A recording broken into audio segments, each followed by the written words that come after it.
All right, Matt, Hey, welcome. thank you. This feels like a really special moment. Like as I was saying earlier, normally I'm stepping into your world. Yeah. I've stepped into your world quite a bit. It's a nice world. It's a good world. I like that And world. we like you being in it. You should step into it I more. should step into more. Yeah. But now you're stepping into our world. Okay, but this started with me inviting you into my world again, and then I just got sucked into... So you, like, Jedi mind tricked me into this space, I think. Or maybe you're actually tricking me by coming out here. You're actually setting it up for me to step back into the long game. The long game. Yeah. Now, I'm really excited to have you here, man. This feels like a huge honor for many reasons. But before I even get to like giving people context of who you are and why you're here, there's something I've brought up to you quite a few times that I don't think you're taking serious enough. Oh. Yeah. Wow. Yeah. You're going to reprimand me right in front of everybody. Let's just go for it, man. I love it. Ever since I met you, and this hasn't changed, I met you back in 2018. Okay. That was 6 years ago. Yeah. And I remember the very first time I met you, something came to mind. And it's not just an idea that's kind of floated away like it's stuck. And I really think like you're gifted in so many ways, but I think you need to explore being an actor. You've mentioned this to me before. You have. Yeah. Yeah. Okay. And I think you really need to do it. Maybe that's what we're trying to do right now. Maybe that's what I am always doing. You're always acting? Always acting. Maybe that's why. I know. I hope not. I don't think you're always acting, but you have a voice. And I think the reason I bring that up right off the bat is because I think for anybody that's watching this right now, one of the things that's striking them immediately as they're listening to this is that voice. Is the voice. Yeah, watch out. It's so good. It's an actor's voice. It's it's got a deep rumble, but it's clear and powerful, but it can be gentle. Interesting. I should explore this. I think you should explore it. I do remember in Bible school days being a part of the acting group. Oh, you never told me this. I did explore it a little bit in that space. But I don't think I've had really many opportunities since. There's actually a couple things I've done that are actually online in places that I won't share. For real? Most people. Yeah, there are. Like small things, or what are we talking about here? Yeah, a couple small things. One music video in particular that was maybe a bit bigger. Yeah, I was like this. I was the coach. I was like, it was like taking place in this prom setting. Wow. And I'm like the typical 80s coach that's standing there with his whistle and stuff, you know, watching out for everybody. Why can't we watch it? I was actually hoping we could insert it right here. This is the slot. This is the. We'll tie it into Romans 3 a little later. I don't know if I want to define myself that way. Who I was, who I am, who I'm becoming. Selah. Echoes of time, echoes of yesterday, echoes of tomorrow. Selah. Stop. Listen.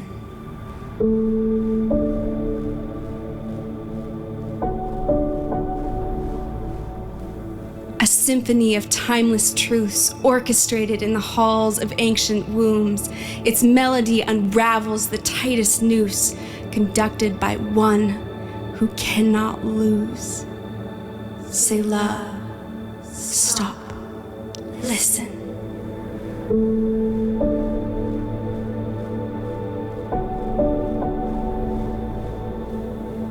I've been here before.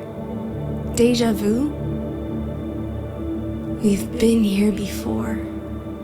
Harmonizing whispers pulsating in sync with my beating heart. The cadence of undeserved favor. It moves us from who we were, who we are, who we're becoming. Selah, stop, listen.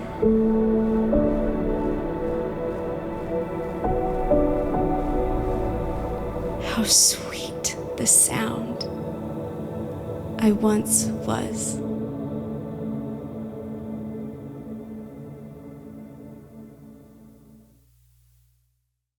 Okay, context.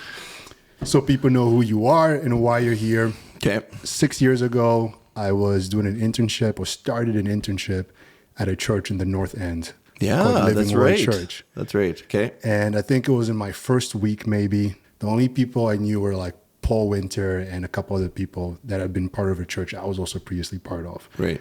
And Paul was like my youth pastor. Okay. And like one of my biggest influences, and like has helped shape me into who I am today. Yeah. So anyways, he says to me, you should go to this thing. Mm-hmm. And so he sends me off to this training, and it was called Action. Yep.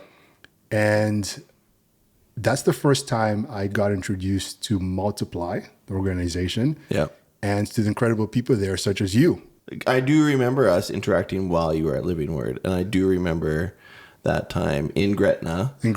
Where we did that training. Yeah. And you joined the team with a few others, I think, from Living Word as well, right? Like you kind of came and did the training together as a group. So yeah, I do remember this. And I did not know at that point that for the next 6 years, there would be this thing where I'm rubbing shoulders with this community of people that are extremely hyper-focused on like Jesus and the mission of sharing Jesus with others. Hey, that warms my heart, just saying that that's what you took from it, or that's what you see of us, is that hyper-focus on Jesus. Big time. Yeah. So yeah, anyways, we've been working in the same space for a while. When I was working for the MBs full time, we worked in the same building. I'd love to hear a little bit more of your story. If you want to give me like a quick highlight, give us quick highlights on like how you ended up in an organization called Multiply. How has your faith journey kind of brought you here? We don't have a lot of time, but I'd love to hear a little bit. Yeah, real quick. Jesus. Nice. Is the answer. You know, there's a few key moments I would say that led to this, and it would probably start when I was like 15 years old, sitting in our church, and there was somebody speaking about missions at this thing, and was just telling story after story of the way God was at work in a whole bunch of different contexts, but all around the globe. Okay. And so they were telling these stories, and I was just like, man, I want to live this adventure-full life for Jesus, right? I just wanted to do those sort of things. And so that was the beginning of that. Like, it just got me excited about it. And so anyway, put a bunch of energy into walking out towards that, and to where me and my wife now are married, and we're like trying to discern what that's going to be for us together. Okay. We were at a prayer thing at our church, like a 24/7. We had our like hour slot where we had committed to pray in this room for. Okay. And this is just after we had kind of finished our degrees, our career, figuring stuff like that out. And then we're like, okay, what's the next step towards mission that you have for us, God? And that was kind of an hour of us praying and interceding for what do you have for us next? And walked out of that room, and the same person who had shared when I was 15 years old was meeting with our pastors in the room like 2 doors down. Wow. And our pastors pulled us in quick and just says, hey, you got to meet this guy. You got to talk to this guy. And then that just launched us into our time with Multiply. Okay. And exploring what that looks like. And we spent about 6 years in Turkey doing some church planting there. Okay. And now I've been back here in Manitoba for about 8 years, raising up and mobilizing people towards mission, doing lots of training. Amazing stuff. Yeah. What's your primary role right now within Multiply? And my primary role is probably organizing SOAR Heartland. Okay. So that program, really getting the churches engaged on mission here locally, like mainly in the city of Winnipeg, but locally getting people from the church engaged on mission. SOAR is going to be a term that people are familiar with. Okay, yeah, you guys were there. Yeah. You joined us. 2 years ago, we brought a team from the city to SOAR. That's right. Which was a really good experience for us. Yeah. There was so many good things that came out of that. Good. One of our youth came with us to Siloam. Oh, yeah. Because this was a part of SOAR. Yeah. And as a result of that, she felt like, man, I really want to do this more. Okay. And I actually started heading up a team from New City to go to Siloam monthly. Oh, that's awesome. So yeah, anyways, SOAR is something that has been a gift to us. And that's so encouraging for me to hear, because both of those things are really things we want the church to be on mission, right? So we are really calling it like stuff that you can locally and tangibly actually be engaged in. It doesn't have to be, I have to go somewhere else, like a Mexico or whatever, to be able to do this. Like people right in your own context, like you can do that easily, right? So Siloam, that's amazing that they're just engaging stuff like that. That's why I do it. That's why you do it. Yeah. I'd love for us in our house churches, in our homes right now, to really take what you said there of being on mission locally, like in our context. I'd love for that to be like the framework through which we view the rest of this discussion. I think that's really what we want to talk about. And so as we unpack Romans 3, I'd love to like look at what it looks like for us to grasp Romans 3 and how that fits in the idea of being missional. Statement I've been processing is the fact that if a church is not missional, it's not a church. What's your thoughts when you hear that statement? Well, because I'm in mission, I would say amen to that sort of thing. I think for real life to happen in the church, you have to know that it's actually spilling outside of the church. Right. So if it's just staying within there, like if you have a cistern of water, if it stays stagnant within its own cistern for too long, it becomes dead. Like it's just not useful anymore. But like if you start to, it's living, it's flowing, it's like going in and out, it becomes living again, right? So I think there's some piece and component of that if God is transforming stuff in our own hearts, then it has to spill out to other places around us, or else it is becoming dead because we are sitting with it. Okay, let's dive into Romans 3 here. So let's summarize what we know is happening in Romans 3, verse 1 to 21. Paul is really reinforcing an idea or a few ideas that he's introduced already in Romans 1 and 2. So we saw in Romans 1 how Paul communicates that God has been trying to make himself known to people. He's like revealing himself. He gives the example of nature. He's like, look around you. And then he talks about what happens when we have a disformed image of who God is. He goes, this is who God is. He's revealing himself. But if you refuse to acknowledge him as God, here's what comes as a result of that. You end up in a pattern of sin. And we really like labeled sin as anything that is higher priority than God. So that could be a behavior. That could be my religious approach. That can be my good things that I do. And Paul talks about that in Romans 2. In Romans 3, he's reinforcing that again. He's going, anything you put above God, or Jesus, I should say specifically, anything that goes over Jesus is an idol. And he's like, that's not the heart of God. What's your understanding? What would you add to that? What's happening in Romans 3, verse 1 up until 21? I think that's so important, that understanding, because I think it's really easy for us to set ourselves above, right? And I don't know, for me, I grew up in the church. I didn't have those wayward years of sliding away or whatever. There's so many things I could probably boast in about how I followed the Lord faithfully. I've gone on mission here. I've given my life for this, or I've whatever, right? So I can see how I can easily put myself in that Jew space where it's like I have a different level or different ability to connect with God, but that's not at all what is actually, like, we are all sinners.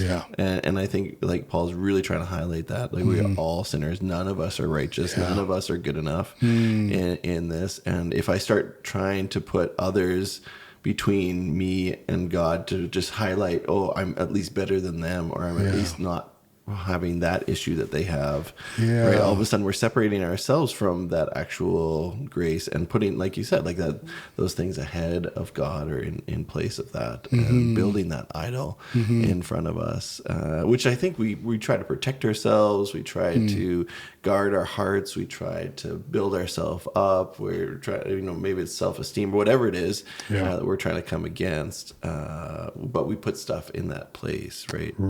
But this coming, I don't know, I feel like if you can come to that space of the holiness of God and really know that I am worthless in that space, then we come at it a different way, right? If you can really understand the fact that I am so, like, I have nothing to offer in the space. All the good things that I've done, all the sacrifices I've made, all that stuff that I've tried to build up in this world to put there, as something that I have accomplished or I've done. It's all worthless in the picture of what God's grace is and what he's actually offering to us. So, yeah. Big time. So that's the stage for the next few verses. Let's go Romans 3, verse 21, and then let's read the rest of Romans 3. Now we know that whatever the law says, it says to those who are under the law, so that every mouth may be silenced and the whole world held accountable to God. Therefore, no one will be declared righteous in the sight by observing the law. Rather, through the law, we become conscious of sin. But now a righteousness from God apart from the law has been made known, to which the law and the prophets testify. This righteousness from God comes through faith in Jesus Christ to all who believe. There is no difference, for all have sinned and fall short of the glory of God, and are justified freely by his grace through the redemption that came by Christ Jesus. God presented him as a sacrifice of atonement through faith in his blood. He did this to demonstrate his justice, because in his forbearance he had left the sin's commitment beforehand unpunished. Mm-hmm. How far am I going here? I'd say keep going, man. Okay. Take us home. And he did it to demonstrate his justice at the present time, so as to be just and the one who justifies those who have faith in Jesus. Where then is boasting? Is excluded on what principle? On that of observing the law? No, but that of faith. For we maintain that a man is justified by faith apart from observing the law. Mm-hmm.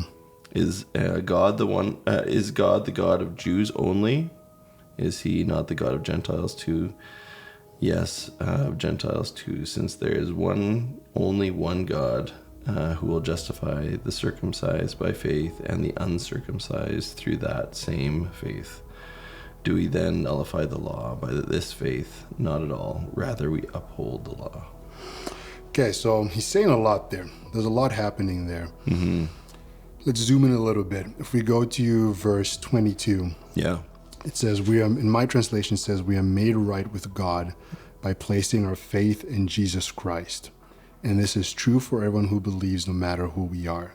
In a second, I definitely want to bridge the two ideas of like Romans 3 and missional living. Maybe we're starting to do that already. Mm-hmm. But this message of we're made right with God by putting faith in Jesus Christ, that's something that if we just quickly skim over, we're missing something really important. Right. I think there's a very specific reason Paul is highlighting faith specifically in Jesus Christ. Right. So I think it's worth challenging ourselves with the question, do I have faith just in the idea of like a God that exists? Yeah. Because you can have faith just in like God. Mm-hmm. You can have faith even in just like scripture. But I think there's a distinction here that Paul is making and going, faith in Jesus. Yeah. Yeah. You know what I'm saying? Why is that so important?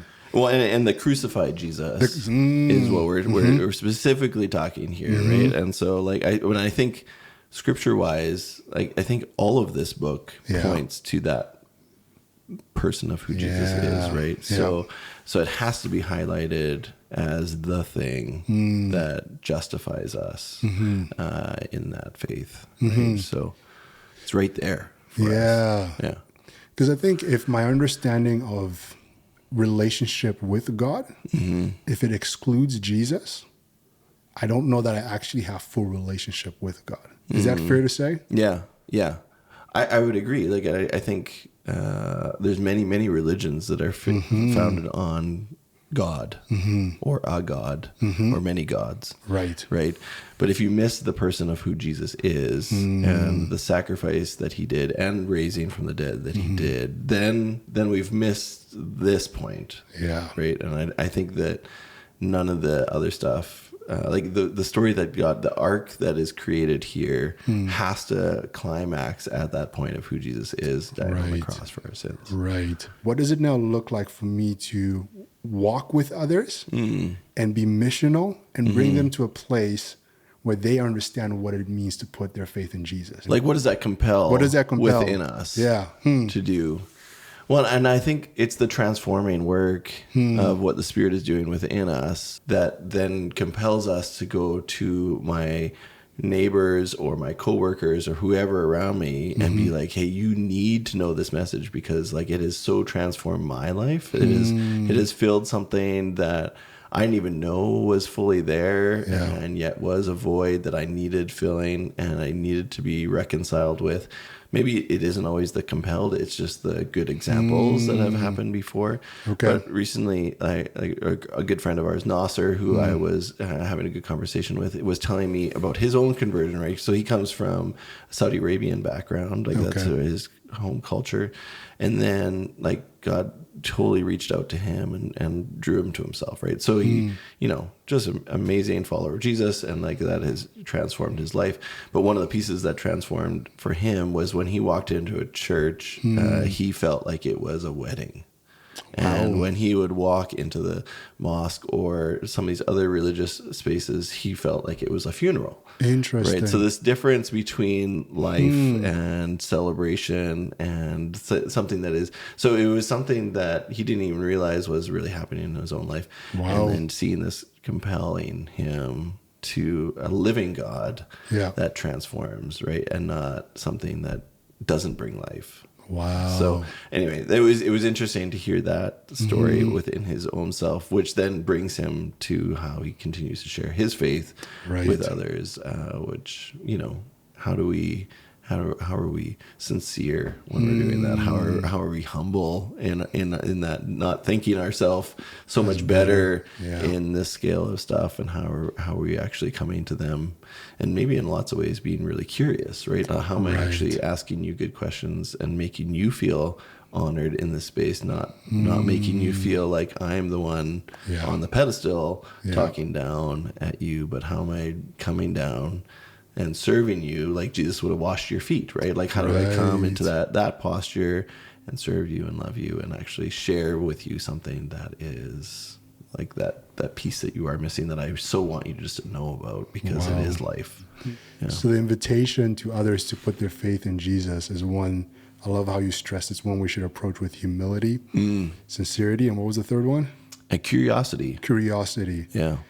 I do love that because I think that matches the heart of Jesus really well. You can see why it's taken us a while to go through. There's a lot here. Yeah. We get to like one verse and we're like, all right, pause, hold on. Let's talk about that. Let's talk about it. But I'm loving it. I think this is important. I love the context that's happening in here. Okay. Right? Because, I think we've already touched on the fact that there's some power dynamic that's happening, right? The Jews are the, bearers of the special relationship with God, right? They are these ones, right? And now these Gentiles want to know who Jesus is. They want to have a relationship. They want to follow. Oh, how does that work, right? And are they following all the laws? Are they being circumcised? Are they doing all the things, right? And so there's this dynamic between the two groups that's going on right now that Paul's addressing into this space. And I think, again, the church can put itself into that space of, we have the answers, we know the rights and the wrongs, and we've defined all of those. And so if you want to be a part of this, like you have to follow all of our rights and wrongs. And I think there's really good pieces of discipleship that we want to draw people into, and there are definitely things that we want the holiness of God to draw people into as well. So I don't want to discount some of those things, but I also want to say that, like, we are, again, all sinners and have fallen short, right? So if we have that framework to be able to work from, that's your starting point. That's your starting point. How then are you then like taking the Gentiles who are in your community? What does that look like? Who are those people that maybe haven't been a part of the church or have walked away from the church or whatever it is? And how are we actually inviting them and like making space for them and creating this welcoming, and like how can they be compelled by the transformative work of Christ in their own lives, and how are we sharing that? That's good. A key part of what you're communicating there is actually identifying who in your mind, like that context here, Jewish believer and Gentile believers, who in your mind is the Gentile? Can you identify who subconsciously or consciously, I think we pretty you easily are labeling as the Gentile? Okay, let's talk about that.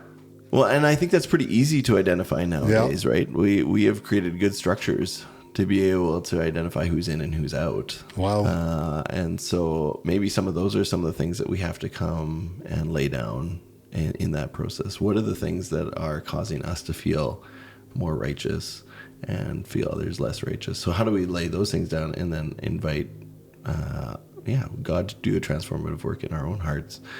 Okay, let's do it. Let's discuss that in our house churches. How do we take the context of this and contextualize it to our situation today? Who do you label as Gentiles in your mind? Yeah. Okay, let's discuss that, and then we'll keep going.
to hear more stories from you.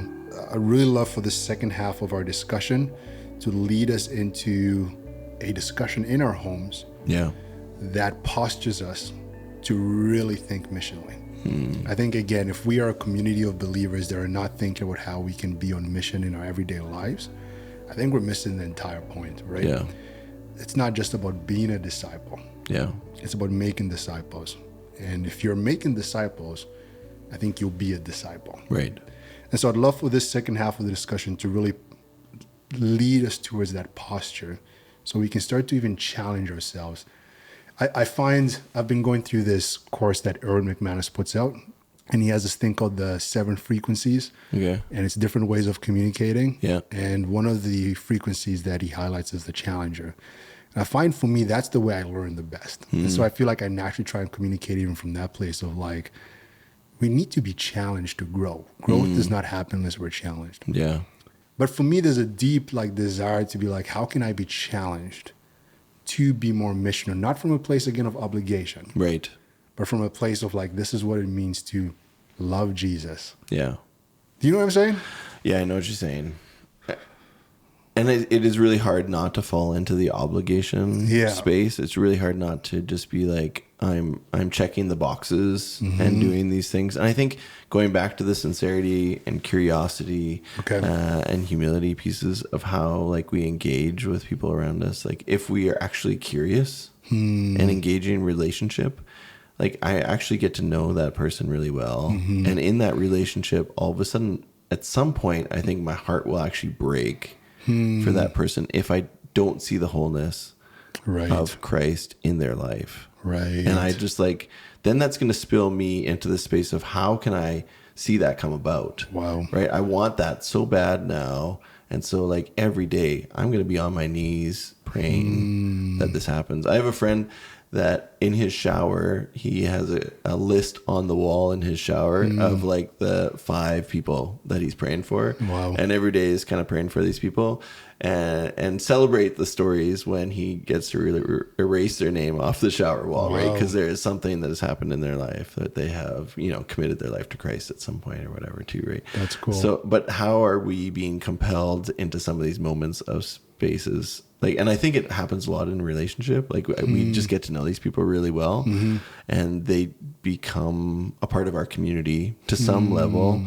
And we really want them to be a part of Christ's community. Right. And so like, I want to keep drawing them in. Right. And so how am I drawing them in? And I think prayer is probably the key piece, because I can't actually do that, right? Like I can't actually change their heart. I can't actually make the conversations happen. And sometimes if I try to do that, then I'm not being sincere. And I'm like, you walk into all these things that you can get into a lot of problems with as well. But how do I engage those so that I am actually seeing them? And I think it has to come out of prayer, because I think it has to come out of like the Spirit actually doing a work in their life, like knocking and them actually hearing this knocking happening and call in their own life. Wow. The question that brings about in me is, how much time do I currently spend praying for opportunities, or praying with this curiosity of what it looks like to see who God is drawing to himself? Yeah. And I think we come back to this compelled piece, right? Like God is at work in there. I get this ability to join him in that work. And I think I'm being compelled because I love this person again, right? So I would like, and I fall into this all the time, right? Like I create my list of prayer stuff, and then it gets under in the bottom of the pile and it doesn't get dealt with, right? But I think if we come back to that space of this is stirred up and I long for this, like how do I continue to take that prayer list and put it back on the top of the pile and actually deal with that regularly again and connect with God in that way? And what is like, even that prayer, like, God, today, what opportunity are you going to open up where I can share your glory, or like walk out your kingdom in some way, or whatever that is, right? So just opening myself up in that prayer for today and being ready. That's good. If I use that challenger voice on myself again, I think my honest answer is the amount of time I spent praying that specific prayer or that kind of prayer isn't enough. Like if I think about my week, I think I spend a lot of time praying and thinking about other things. But the amount of time I personally spend going, God, what opportunities are you presenting in front of me today? Right. Help me to identify them. It's not enough. Well, and it takes a level of sacrifice for us to be able to engage that, right? And I think we've built an idol of time in so many areas. So how are we breaking down that idol of time, or my busyness, or the things that I have to accomplish and do? Yeah. So I've put all those things ahead of this. And even when the opportunity does come, am I willing to like stop everything else that I'm currently in the middle of trying to do to be able to step into one of those opportunities? If it's like somebody on the side of the road that I should go help, or whatever those things are, right? Am I willing to actually take the time out to engage it? Yeah. Maybe we shouldn't even be praying if we're not willing to make some of those sacrifices. Wow. But prayer is definitely the first step. Yeah, I think so. That's actually a revelation in the sense that, like, I think I naturally, again, want to make things happen. So I jump towards, like, okay, I'm going to sit out on the porch every day for this amount of time, or I'm going to drop this off at a neighbor's house. Those are all things maybe I should do. Yeah. But I think my mind goes there first. Yeah. Instead of going, all right, Jesus, show me. Yeah. Okay, so let's make that number one. Okay. Prayer. Here's some practical tools that we can equip ourselves with. Yeah. If you're in a house church right now, here's one practical tool. Start with prayer. And I think even some intentionality to it. Okay. Because I think to say prayer is, it's a good lofty goal, but that could mean a lot of things, right? So what is one intentional thing that I can do in prayer regularly somehow to engage it, right? Say more. Well, okay, maybe this is, I start my day off. Yeah. Before I'm getting out of bed, I'm making sure that I am praying about today. Like, Lord, today, help me to walk in your ways. Help me to watch for what you are up to around me. Watch, or like, how can I be sharing your glory in the footsteps that I take today? Maybe you start your day off with something like that. Or maybe you have a certain number of people or friends or whatever that God has placed on your heart that you want to spend time in prayer on. Or like for a long time in my Bible reading, it was this shape. Scripture, and then like heart, and then like, but down to the P, we like prayer, right? And E was exalt. Like how am I praying for what God has, and how am I exalted? So even in your time in the Word, like how am I allowing what's going on here to lead me into a space of prayer as well? And what's God compelling in me to engage there? Wow, that's good. Okay, so prayer is the starting point. Being intentional about how you pray. Let's keep going. How do we equip ourselves further with some practical, tangible tools that really help put us in this posture of living missionally? I think a big piece is community. Okay. I think as we want to learn and grow, to be able to do that in isolation can become very dangerous, because we start building things that we have, brought our own thing to it, and it's built up to this thing, and it's far gone. So how do we, in community, do some of this discernment stuff together? So maybe God's placing something on my heart, right? Or you're a student that went to Siloam, and that was a passion for them, and then brought it to the community, and now draws a community around into this space, and it becomes so much more than just I can go by myself and volunteer once a month, but now we're doing it as a community, and it feels like something is being brought back into our space as well. So how do we do community well, and how does community then help birth into these other things? Right. Prayer, community. Yeah. But what comes to mind is even this idea of sacrifice. And maybe that's more of like a blanket word, right? Like the sacrifice involved in being intentional about how you pray, the sacrifice in how you engage with community, about being missional. But when I think of the word sacrifice, I think it almost deserves quite a bit of attention, because you almost have to be willing for your life to be a little disrupted. Is that accurate? Yeah, like Jesus says to pick up our cross, right? Yeah. And like ultimately that's probably the largest sacrifice. That is the largest sacrifice that he did in his own work and ministry, was picking up his cross. And he's calling us to something like, so what does that look like in our own lives, to laying down so much? Following that, so we've got prayer, community, sacrifice. Are we okay with that, with those three elements so far? Yeah, so good. What comes for me next is the word persevere. Okay. So I think I'm almost picturing this journey. I start with prayer. I keep walking. I'm like, oh, okay, now I'm learning how to do this in community. Yeah. Oh, man, I got to sacrifice. So I'm going to do this. Yeah. And I think there is a certain point where you need to learn how to persevere. I need to learn how to persevere. Yeah. It's very exciting, especially at the beginning, to go, okay, I'm going to live on mission and I'm going to do these things. I'm going to change things in my life. I'm going to sacrifice. Yeah. And then, you're 2 months into it, 3 months into it, a year into it, and you're like, wait, have I seen 2 people get saved? Maybe 1, maybe 0. Am I seeing the fruit I was hoping for? Yeah. And there's this like persevere piece that I think Jesus models well, that I think the Apostle Paul models well. Yeah, I want to hear your thoughts on that.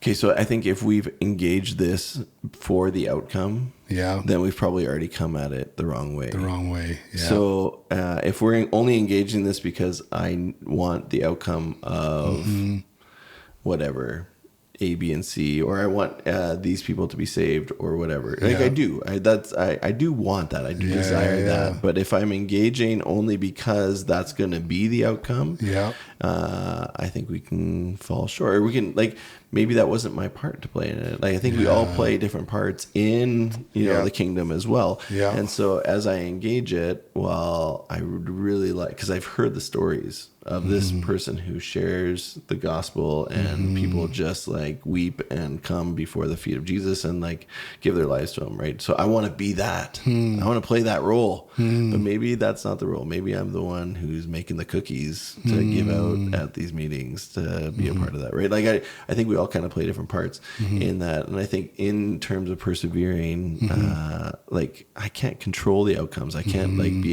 be the one to say this is the timing for it to happen, or this is what the outcome actually should be. But again, it's laying that down before God and just being faithful in the things that he's called me to be and me to do in some of those spaces, and then allow what fruit or what works out of that to him, right? And I think again we come back to this space, it isn't because of something that we've done or that we will do that will lead to any of this stuff. It is because of what God is already doing and that we are becoming a part of. So I agree. Perseverance is a big piece and a hard one. It's a hard one to play. And to continue to walk out. Yeah. So we've got 4: prayer, community, sacrifice, perseverance. Should we make it 5? We probably should. It's weird to leave it at 4. Even number is. Maybe we should make it 7. God's number. We can make it 7. Wait, are we trying to insert ourselves here? Build up ourselves in this. We could do 5. Okay. I mean, this is not an exhaustive list, and this isn't the list. This is kind of what we're just identifying right now as we go through this. Right. I'm tempted to say love. Okay. Right. I'm tempted to go to 1 Corinthians 13 and go, listen, if you're stepping into all of this, but not walking in love, all pointless. Yeah. I think in the midst of all of this, God has created us as relational beings. And we are in connection with one another. And in that connection, something stirs and happens within us. And so if we are entering and engaging these relationships because we are the ones in control or have all the power and are trying to assert our power over, is something totally different than power with, right? We're trying to actually be together and invite somebody into something that that they can be a part of. I agree. I think we have to walk into this out of a space of I love them, and God loves them more than I can even understand. God loves them, and God longs for them and wants them in relationship. And so, how do we become and play a part in that story of God's ultimate love for these people? And I think if we reflect on our own lives and see how God has loved us, even when we walked away, even when we were in sin, how he's loved us through that. I think if we can even try and capture a fraction of that in the way we love others that we feel God is calling us to just engage with, I think then we might be getting somewhere. But I think if we're trying to step into God's version and definition of love, I think there's something there that maybe now ties back into the perseverance and the sacrifice and community and prayer. Like you almost go backwards, back through it all, you know?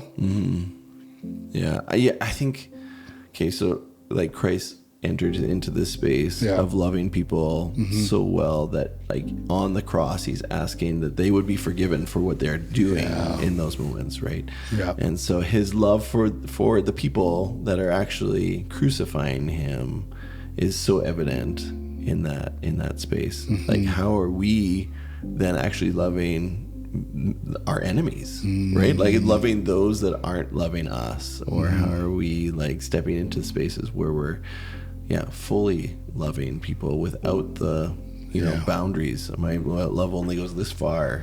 I can't love beyond this because that person, it's too much. In John 17, right, Jesus is praying to the Father. He says, I pray that they'll be united as one, just as you and I are one. Right. There's this love that you can't even put into words, this love that God has for Jesus. Yeah.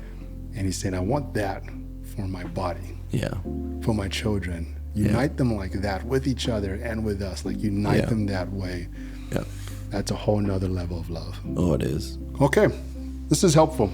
I appreciate your insight. I appreciate what you're bringing to the table just based on your walk with Jesus, your life experience, your missional experience.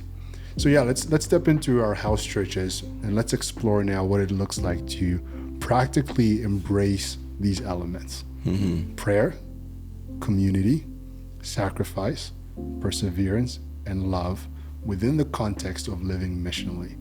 And I think we want to keep it real practical again and tangible. More than just, I need to think about this more, I need to sit with this more. Like, what are the tangible, practical things you're going to do and create space for so that you can start to live more missionally? Yeah. I think we need that reminder of living missionally all the time. Oh, yeah. I don't think we get it enough. I would agree, because I feel like it can dwindle fast again, right? We need, the ember to be blown on and reignited every once in a while. Like there's moments where I feel so compelled and so excited and really want to serve and everybody to know it. And I think over time they can slowly die out with the busyness of life and everything else that, I'm going to have to go get groceries and I'm going to have to do all these life things that can be sucking of that same thing that's drawing me, right? So I think, we have to, that has to be blown on again. All right? the time, reignite over that. and over again. Yeah. Okay, let's discuss that in house churches, and then you and I will close things off. Sounds good.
We're going to continue to have this discussion as a community. We're going to keep coming back to this. 2024, I know we're already like a quarter ways into it, more than a quarter now, I guess.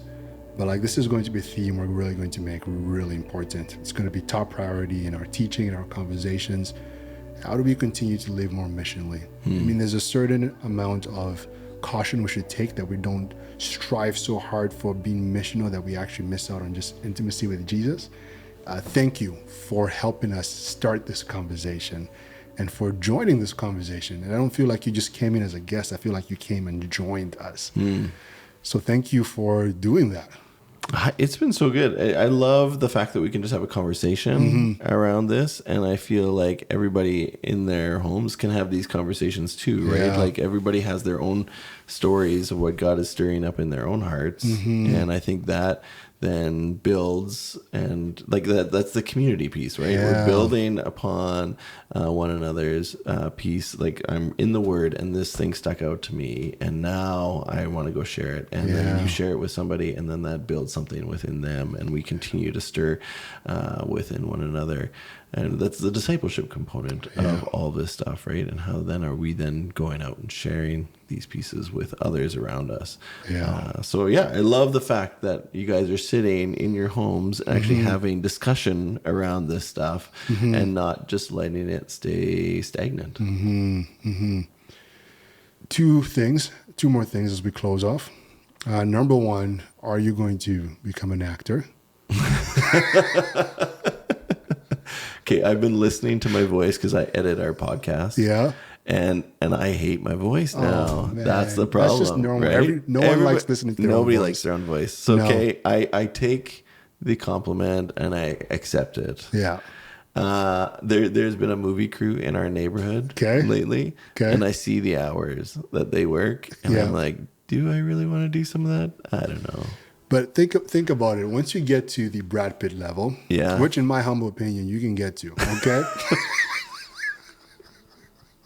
I'm there. I gotcha. Sure. Once you get to the Brad Pitt level, how many movies do you really need to do in a year? It's true. It's true. Do you know what I'm saying? Like you do a movie once every 3 years and you'll be laughing. Yeah. I think getting to the Brad Pitt level, that's all another sacrifice that I feel God calling me into. He's calling you He's into calling me into this level of financial whatever and sacrifice. Yes, I'm there with you. I can totally that just sounds like God's voice. Sounds like God's voice. Yeah. I'm glad to hear that. And then the second thing, if people are interested in exploring more what it looks like to live on mission in their context and want training, obviously we want to explore this as a community within New City. But the gift of the body is this right here. What does it look like for people to engage with you or with Multiply to actually get training from other parts of the body, not just the people we have within our house church. Yeah, there's a bunch of ways. And for those that are maybe graduating and trying to build or looking at a gap year type thing, we do a Trek program, which I really enjoy because I feel like you build a foundation for whatever you're going to do. It doesn't matter what you're going to do, but you get to like go and spend a good amount of time with people who are living on mission, both here in North America and then globally somewhere, right? So the team just recently got back from Uganda. Next year, the team will be in Brazil. Nice. Right? So there's this discipleship component that's happening really in a close community. And so that's a really fun one to be a part of. We also have like our focus training, which runs like the training itself is like September and October, which we bring in some amazing teachers and stuff from around the world that are engaging some of this stuff. And those are actually open. Like we actually want people from the region, the area to actually come and join us for a lot of those too. So we do those and they're open for people to come and just join us. Or if you really are discerning long-term mission, that's a good space to like start and do an internship to see if this is something God's calling you into more. But like SOAR for me is that level, right? Let's engage as churches together, and then let's see God's heart for our city, and see what that stirs up in us, and then like I just feel like that's something that's easy enough to continue to engage and be a part of. I've mostly experienced SOAR and then like a week of action. But the work that's happening in and from Multiply is work that I cherish and value greatly. And so I just want people to hear that, like, if you're interested at all in these programs, like you really should check them out. It's solid stuff. It's the real deal. It's not fluff. It's authentic. It's about Jesus. Yeah.